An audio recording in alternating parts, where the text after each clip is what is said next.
नमस्कार। शिक्षा की बात हर शनिवार के इस नए अंक में आप सभी का स्वागत है, अभिनंदन है। आज पुनः शिक्षकों के द्वारा पूछे गए सवालों के जवाब के साथ हमारे बीच मौजूद हैं शिक्षा विभाग के अपर मुख्य सचिव doctor S Siddharth sir. Sir बहुत बहुत स्वागत है।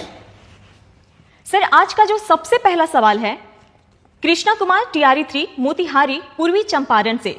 सर इनका कहना है कि टीआरई 3 का ज्वाइनिंग कब तक होने की संभावना है? देखिए, हम लोगों ने ऑलमोस्ट फाइनलाइज कर लिया है और अगला सप्ताह बाय फ्राइडे सैटरडे हम लोग टीआरई 3 के जितने भी टीचर्स हैं उनका पोस्टिंग का ऑर्डर हम लोग निकाल देंगे। मुख्य रूप से हम लोगों ने पोस्टिंग में यह ध्यान रखा है कि जिस विद्यालय में टीचरों की कमी है, जहाँ पे बच्चे ज़्यादा हैं और टीचर्स कम हैं, वहाँ पर उनका ज्वाइनिंग होगा ताकि पूरे राज्य में जितने भी स्टूडेंट टीचर रेशियो है विद्यालयों का वो बराबर हो सके। तो अगला सप्ताह बाय फ्राइडे सैटरडे हम लोग टीआरई 3 का पोस्टिंग ऑर्डर्स निकाल देंगे और सभी टीआरई 3 के जो टीचर्स हैं वो मंडे से अपने स्कूलों में ज्वाइन करेंगे। सर अगला सवाल केशव कुमार विशिष्ट शिक्षक बुनियादी विद्यालय बखरी मुरौल मुजफ्फरपुर से है। सर इनका कहना है कि माननीय मुख्यमंत्री जी के द्वारा बैकलेस सैटरडे की शुरुआत की गई थी। बैकलेस सैटरडे के अंतर्गत प्रत्येक महीने के लिए कुछ खास विषय वस्तु निर्धारित किए गए थे। उस विषय वस्तु से संबंधित मार्गदर्शिका सभी विद्यालयों के पास उपलब्ध होना था, परंतु बैकलेस सैटरडे की मार्गदर्शिका आज तक किसी भी विद्यालयों में नहीं पहुंच पाई है, जिसके कारण विद्यालयों में शनिवार के दिन सुरक्षित शनिवार की गतिविधि के अतिरिक्त बैकलेस सैटरडे की किसी भी गतिविधि का क्रियान्वयन एवं अनुश्रवण नियमित रूप से नहीं हो पा रहा है। इसके बारे में आप कुछ कहना चाहेंगे सर? देखिए, बैकलेस सैटरडे 2000 इसका उद्घाटन हुआ था और उस वक्त गाइडलाइंस इशू हुई थी और वेबसाइट में जो एससीईआरटी के वेबसाइट में इसकी कॉपी रखी गई थी। लेकिन इसके इतने साल बाद फिर हम लोग अब इसको फिर से इसका अपडेशन कर रहे हैं, क्योंकि सैटरडे में हम लोगों ने बैकलेस सैटरडे के अतिरिक्त बहुत सारे एक्टिविटीज़ और भी नए जोड़े हैं, जैसे स्किल ट्रेनिंग है और अन्य जो स्पोर्ट्स है और अन्य बहुत सारी गतिविधियां हैं जो हम लोगों ने सैटरडे में जो रेगुलर पढ़ाई के अतिरिक्त जो किए जाने हैं बच्चों को, वो सारे कार्य हम लोगों ने सैटरडे को रखे हैं। हम लोग उसको घंटावार भी उसको निर्धारित कर रहे हैं और अब बैकलेस सैटरडे का जो नया करिकुलम है वो अगले हम लोग कोशिश करेंगे कि अगले 10-15 दिनों में एक रिवाइज करिकुलम हम लोग इशू करेंगे और ये वेबसाइट में देखा जा सकता है और हम लोग पीडीएफ में भी इसको सर्कुलेट करेंगे। देखिए, प्रिंटिंग हम लोग यूजुअली नहीं करते हैं क्योंकि समय समय पे परिवर्तन करते रहते हैं। हम चाहते हैं कि ज़्यादा कागज़ का बर्बादी ना हो, इसलिए वेबसाइट पे इस गाइडलाइंस को आप देख सकते हैं। 10-15 दिन बाद इसको बैकलेस सैटरडे 2025 गाइडलाइंस के रूप में इसको निर्गत किया जाएगा। सर एक धीरज कुमार शिक्षक यूएमएस सिलौट भभुआ से है। सर विद्यालय में त्रैमासिक परीक्षा की शुरुआत के लिए आपका हृदय से आभार करते हैं। सर इनका कहना है कि जिस तरह शिक्षकों के लिए टीचर ऑफ द मंथ की बेहतरीन शुरुआत आपकी पहल से हुई है, ठीक इसी तर्ज पर स्कूलों में बच्चों के मंथली टेस्ट के बाद आपके माध्यम से प्रत्येक माह 5 या 10 विद्यालय के प्रधानाध्यापक के साथ वीडियो कॉल या कॉन्फ्रेंस कर बच्चों को प्रोत्साहित किया जाए तो बच्चों को बहुत खुशी मिलेगी। प्रधानाध्यापक प्रशस्ति पत्र देते हुए स्कूल के नोटिस बोर्ड पर चयनित बच्चे का नाम प्रदर्शित करते हैं, इससे विद्यालयों का मनोबल बढ़ेगा। देखिए, हम लोग जो टीचर्स ऑफ द मंथ है वो हर महीने हम लोग इवैल्यूएशन करते हैं और हर महीने हम टीचर्स ऑफ द मंथ का हम लोग सर्टिफिकेट इशू करते हैं और हम लोग यह भी कोशिश कर रहे हैं कि टीचर ऑफ द मंथ के जो टीचर्स हैं उनके साथ वीडियो कॉलिंग करके, वीडियो कॉन्फ्रेंसिंग करके हम उनसे फीडबैक लेंगे। हम लोग ये व्यवस्था शुरू करने वाले हैं और जहाँ तक स्टूडेंट्स की बात है, हमारी ये उम्मीद है और आशा है कि जो स्टूडेंट्स हैं उनका जो परीक्षा का रिजल्ट है या परीक्षा में जो मार्क्स आता है और उनके जो स्कूल में उनका टर्नआउट है, यूनिफॉर्म है, डिसिप्लिन है, उसके आधार पर स्टूडेंट ऑफ द वीक वो अपने नोटिस बोर्ड में डिस्प्ले करें। ये हम लोग चाहते हैं और ये अच्छा सुझाव है। हम लोग इस संबंध में गाइडलाइन जारी करेंगे कि student of the week display करेंगे और उस बच्चे को उस सप्ताह के लिए बैच भी उपलब्ध कराएंगे स्टूडेंट ऑफ द वीक। और ये सुझाव के आधार पर हम लोग अब आगे की कार्रवाई करेंगे और मैं इनको धन्यवाद देता हूं कि स्टूडेंट के संबंध में इन्होंने जो सुझाव दिया। सर अगला सवाल कुमारी निधि नया प्राथमिक विद्यालय सुहागी किशनगंज से हैं। इनका कहना है कि मेरे विद्यालय में बाउंड्री नहीं है, जिस कारण आवारा पशुओं का डर बना रहता है।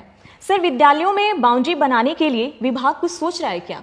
देखिए, हमने 2 दिन पहले गाइडलाइंस हम लोगों ने इशू की है, जिसमें सभी हेडमास्टर से हम लोगों ने मांगा है कि आपको विद्यालय में क्या चाहिए।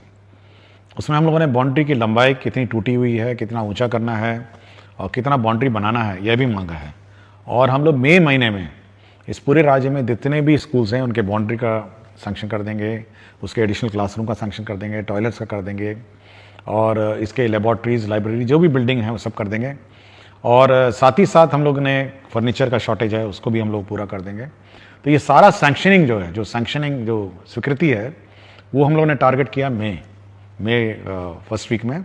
उसके बाद इसकी आपूर्ति की प्रक्रिया जून, जुलाई, अगस्त तक ये हम लोग का लक्ष्य है कि जुलाई से पहले ये कम से कम सारी चीज़ें बन जाएं। सर, एक आशीष कुमार गौतम जी हैं, विद्यालय अध्यापक, उच्च माध्यमिक विद्यालय माधोपुर, मनेर, पटना से। सर, ये कहते हैं कि बिहार बोर्ड 10वीं और 12वीं का परिणाम देश भर में सबसे पहले जारी कर एक कीर्तिमान बनाता है, लेकिन 10वीं के रिजल्ट के 1 महीने बाद 11वीं में प्रवेश प्रक्रिया शुरू किया जाता है, जो लगभग जुलाई तक चलता है, जिस कारण बच्चे काफी समय विद्यालय से दूर रहते हैं।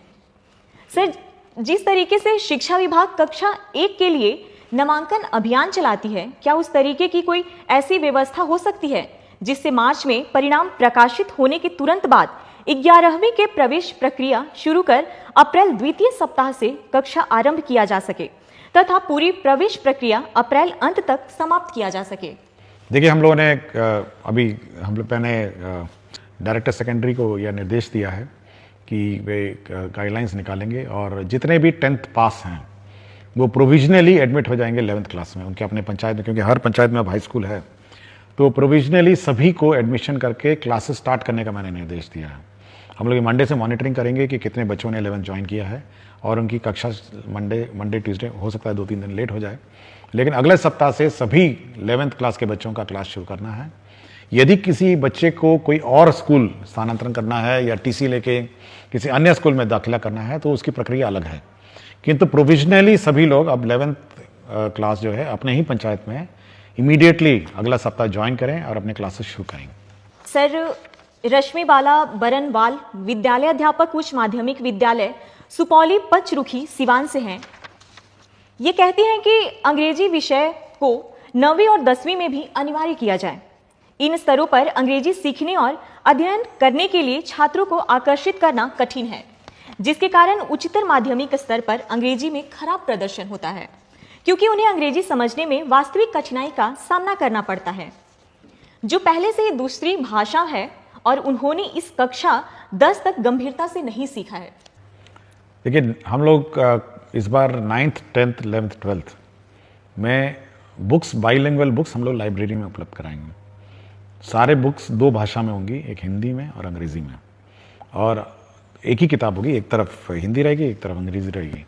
हमारी कोशिश है कि जो बच्चे हैं वो जब हिंदी पढ़ रहे होंगे उसका अंग्रेज़ी रूपांतर भी साथ ही साथ पढ़ेंगे, और हम लोग अच्छी संख्या में उपलब्ध कराएंगे किताबें, और कोशिश करते हैं कि बच्चे 9th, 10th, 11th, 12th जो हैं वो दोनों भाषाओं में पढ़ें और धीरे धीरे वो माइग्रेट करेंगे और अंग्रेज़ी के टेक्स्ट को समझने की कोशिश करेंगे, ताकि हायर एजुकेशन में जो भाषा में वो हायर एजुकेशन प्राप्त करना चाहते हैं उसमें उनको सहूलियत मिले। सर, अगला सवाल रंजीत कुमार, प्राथमिक विद्यालय कन्या लक्ष्मीपुर, रोसड़ा, समस्तीपुर से है। कहते हैं कि हमारे विद्यालय के एक ही कैंपस में 4 प्रारंभिक विद्यालय संचालित हो रहे हैं। सभी को मर्ज कर देते तो पठन पाठन में सहूलियत होती। चेतना सत्र एवं अन्य विद्यालय गतिविधियां साथ साथ संचालित होने से बच्चों को परेशानी होती है। इसके संबंध में कुछ कहना चाहेंगे? देखिए, हम लोग बहुत स्पष्ट डीओस को कह चुके हैं कि जो स्कूल्स आपके एक ही परिसर में हैं उसको आप मर्ज करिए और सभी पठन पाठन कार्यक्रम इंटीग्रेटेड चलाइए। ये हम लोग पहले भी बोल चुके हैं, और हमको जानकारी है कि ऐसे बहुत सारे कैंपस हैं जिसमें 2 स्कूल चल रहे हैं, 3 स्कूल चल रहे हैं, तो सभी लोग इंटीग्रेटेड रहें, एक ही कैंपस में रहें। अब ये संभवतः 3 हेडमास्टर होंगे तो वो हेडमास्टर अपना अलग करना चाह रहे हैं, दूसरा हेडमास्टर अपना अलग करना चाह रहे हैं, तीसरा हेडमास्टर अलग करना चाह रहे हैं। तो हम लोग कोशिश करेंगे कि सभी को मर्ज करके एक ही यूनिट बने, एक ही तरह चेतना सत्र बने और एक ही तरह सभी कार्रवाई करें। हम लोग नहीं चाहते हैं कि एक ही कैंपस में 3 स्कूल अपने अलग अलग चलते रहें। सर, एक नीलमणि प्रताप शाही उच्च मध्य विद्यालय कोडरा हाथा हथुआ गोपालगंज से है। ये कहते हैं कि ई लॉट्स शिक्षकों और अभिभावकों के लिए एक ई लाइब्रेरी है जिसमें कक्षा 1 से 12 तक के सभी पाठ्य पुस्तक उपलब्ध हैं, परंतु वर्तमान समय में यह प्ले स्टोर में उपलब्ध नहीं है। क्या इसे दोबारा हम शिक्षकों के लिए उपलब्ध करवाया जा सकता है? देखिए, इसको हम लोग रिवाइज कर रहे हैं और नेक्स्ट वीक से ऑन हो जाएगा। मुझे जानकारी देने के लिए मैं इनको धन्यवाद देता हूँ। मैंने जस्ट रिव्यू किया था, जब प्रश्न आया था मैंने इसकी समीक्षा की थी और अब हम लोग पूर्ण रूप से इसको SCRT जो हमारा रिसोर्स सेंटर है उसको मैंने जवाब दे दी है और अगला सप्ताह से ये रिवाइज्ड कंटेंट पोस्ट करेंगे और अगला सप्ताह से ये लोग आप लोग इस वेबसाइट को देख पाएंगे जहाँ पर ई कंटेंट आप प्राप्त कर सकेंगे। सर, अगला सवाल शम्स आलम मध्य विद्यालय बैजा बिघा कुटुंबा औरंगाबाद बिहार से है। कहते हैं SCS सिद्धार्थ सर को मेरा प्रेम भरा नमस्कार। महाशय, शिक्षा की बात हर शनिवार कार्यक्रम आयोजित होने से काफी ज्यादा शिक्षक एवं छात्र लाभान्वित हो रहे हैं। सर, मेरा एक प्रश्न है कि शिक्षा विभाग मुफ्त पुस्तक वितरण करवा रही है, ये बहुत अच्छी पहल है, परंतु पुस्तक का जो पन्ना होता है वह छोटे बच्चे बहुत आसानी से फाड़ देते हैं। तो क्या शिक्षा विभाग प्राथमिक विद्यालय के बच्चों के लिए प्लास्टिक कोडेड पुस्तक वितरण करवा सकती है? इससे पूरे सत्र बच्चे के पास पुस्तक रह सकता है।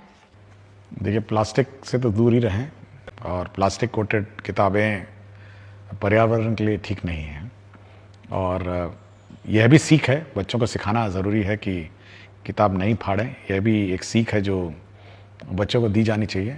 बच्चे संभाल के अपनी किताबें रखें, सरकार बड़ी मुश्किल से प्रिंट करके देती है, तो धीरे धीरे बच्चे सीख लेंगे। जब फाड़ेगा तो उसको लगेगा कि नहीं, अगली बार नहीं फाड़ना चाहिए, तो यह भी एक सीख ही समझिए। तो प्लास्टिक कोटेड किताबें, मेरा विचार है कि एक तो महंगी बहुत हैं, पेपर भी बहुत महंगा है और पर्यावरण के दृष्टिकोण से और एनवायरनमेंट दृष्टिकोण से प्लास्टिक कोटेड किताबों से थोड़ा हम लोग को बचना चाहिए। हम लोग एनवायरनमेंट फ्रेंडली और एनवायरनमेंट कंपैटिबल किताबें देते हैं और धीरे धीरे सीख जाएंगे। मतलब कम से कम मतलब किताब तक आकर उसको अध्ययन करना या उसके साथ उसको फाड़ना, ये सब लर्निंग प्रोसेस की प्रक्रिया है और मैं सोचता हूँ कि बच्चे को जिसमें खुशी है वही करे। सर, आखिरी सवाल अभिषेक कुमार पांडे उच्च मध्य विद्यालय दर्शन गोविंदपुर नवादा से है। ये कहते हैं कि महोदय, मुझे आपका कार्यक्रम बहुत अच्छा लगता है कि आप हर शनिवार को आप शिक्षकों से जुड़ी समस्याओं का समाधान करते हैं, जो काफ़ी सराहनीय है।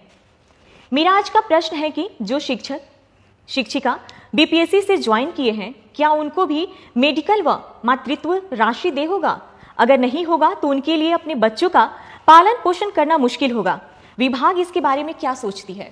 देखिए, विभाग ने बहुत स्पष्ट किया कि मेडिकल लीव जो किसी को मेडिकल लीव है उसको दे है और दूसरा है कि जो मैटरनिटी लीव है, जो मैटरनिटी लीव स्टैंडर्ड है, ये दोनों दे हैं। तो मैं बहुत बार मुझे शिकायत भी आती है, लोग मुझे कॉल करके पूछते भी हैं, कुछ लोग अपना फ़ोटो भी भेज देते हैं कि देखिए हम बीमार पड़े हैं अस्पताल में, कोई छुट्टी नहीं मिली है। तो मैं बहुत स्पष्ट किया सबको कि भाई मेडिकल लीव जब आप विद्यालय अटेंड नहीं करते हैं, मेडिकल लीव आपके एलिजिबल है और मैटरनिटी लीव जो मैटरनिटी लीव है वो भी एलिजिबल है। इस संबंध में स्पष्ट गाइडलाइंस हम लोग निकाल देंगे, तो ये दोनों गाइडलाइन मिल जाएंगे और मेरा विचार है जो हेडमास्टर हैं इस संबंध में थोड़ा ध्यान दें और सेंसिटिव हों, महिला टीचर विशेषकर जिनको मैटरनिटी लीव की आवश्यकता है, तो चाहे कितनी भी छोटी सेवा हो ये उनको दे होगी। बहुत बहुत धन्यवाद सर। अगले सप्ताह फिर से मुलाकात होगी शिक्षा की बात हर शनिवार के नए अंक के साथ। धन्यवाद।